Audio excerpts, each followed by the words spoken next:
da sua morte. A cruz foi uma realidade tão dura de ser encarada pelos discípulos. Muitas vezes nos foge a profundidade dos acontecimentos. Muitas vezes lemos o Evangelho de uma maneira meio poética, romântica. Parece que tudo foi muito tranquilo, sereno. Mas como os discípulos tiveram dificuldade de entender o mistério da cruz? Quantos vais e vem os discípulos viveram? Por exemplo, o texto que, o momento que antecede essa passagem do Evangelho, qual é? Jesus perguntou: quem dizem os homens que eu sou? Senhor, você é para eles isso, isso e isso. Mas e vocês? Quem dizem que eu sou? Tu és o Filho do Deus vivo. Jesus diz: muito bem, Pedro. Porque não foi o ser humano que te revelou isso, mas meu Pai que está no céu. Por isso tu és Pedro, e sobre esta pedra eu edificarei a minha igreja. É um elogio a Pedro de alguma forma, é. Mas logo em seguida Pedro diz: Senhor, que isso não te aconteça. Pedro diz: tu és o Cristo, o Filho de Deus vivo. Entende como se alinham as coisas. O que significa dizer alguma coisa para Pedro não coincide com o modo como as coisas devem ser. Ou seja, na forma está certo, mas no conteúdo, Pedro não atingiu ainda a grandeza do significado. Por isso ele que foi elogiado por Cristo, recebe de Cristo uma dura reprovação. Afasta de mim, Satanás, porque você pensa muito mais sobre os homens do que como Deus.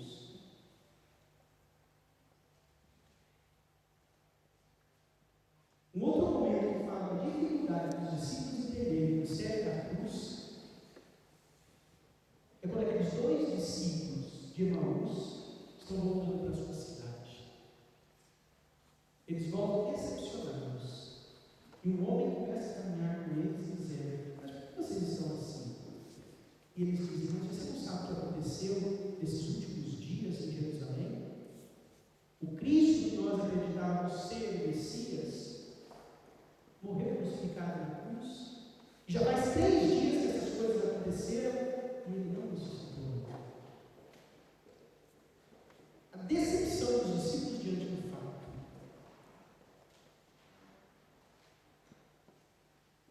A cruz é uma realidade que mexe com a capacidade do homem de entender a lógica de Deus, mas ao mesmo tempo purifica o olhar do homem. Por isso, de algum modo, é errado dizer que a fé é só uma busca de satisfação pessoal. Se você não está bem parado, você vai estar melhor. É justo, mas isso é uma consequência. Porque quando nós encontramos isso, nós encontramos o significado, o sentido da vida. Mas isso é uma consequência. Eu vou lá porque eu reconheço uma verdade. E essa verdade que me dá um sentido. E Jesus diz, colocando-nos diante de uma questão existencial: de fato, o que adianta o homem ganhar o mundo inteiro, mas perder a sua vida? O que poderá alguém dar em troca de sua vida? Pois quem quiser salvar a sua vida vai perder, e quem perder a sua vida por causa de mim vai encontrar. Jesus convida os discípulos ao seguimento. Porque o Filho do Homem virá na glória de seu Pai com seus anjos. Então retribuirá cada um de acordo com a sua conduta. Nós cristãos contemplamos sempre o mistério da cruz.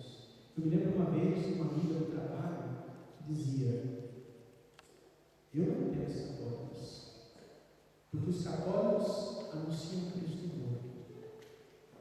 O meu Cristo está na cruz na descida.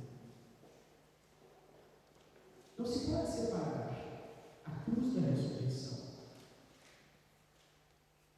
Nós não paramos na cruz, nós contemplamos Cristo ressuscitado. Mas se nós eliminamos Cristo da cruz, nós esvaziamos o significado dos acontecimentos. Se nós eliminamos Cristo da cruz, nós anunciamos um outro, que não é Cristo. É um outro que nós inventamos, segundo os nossos próprios critérios. Afasta-te de mim, Satanás, porque tu pensas mais como os homens do que como Deus. Cristo ensina aquele e a nós a reconhecermos na cruz um caminho de salvação. E é por ela que nós chegamos à glória da ressurreição. Louvado seja o Senhor Jesus Cristo. Para sempre seja louvado. Creio em Deus Pai, Todo-Poderoso, Criador do céu e da terra, e em Jesus Cristo, seu único Filho, nosso Senhor, que foi concebido pelo poder do Espírito Santo, nasceu da Virgem Maria, padeceu sob Pôncio Pilatos, foi crucificado, morto e sepultado, desceu à mansão dos mortos, ressuscitou ao terceiro dia, subiu aos céus, está sentado à direita de Deus Pai Todo-Poderoso, donde há de julgar os vivos e os mortos. Creio no Espírito Santo, na Santa Igreja Católica, na comunhão dos santos, na remissão dos pecados, na ressurreição da carne, na vida eterna. Amém. E levemos a Deus as nossas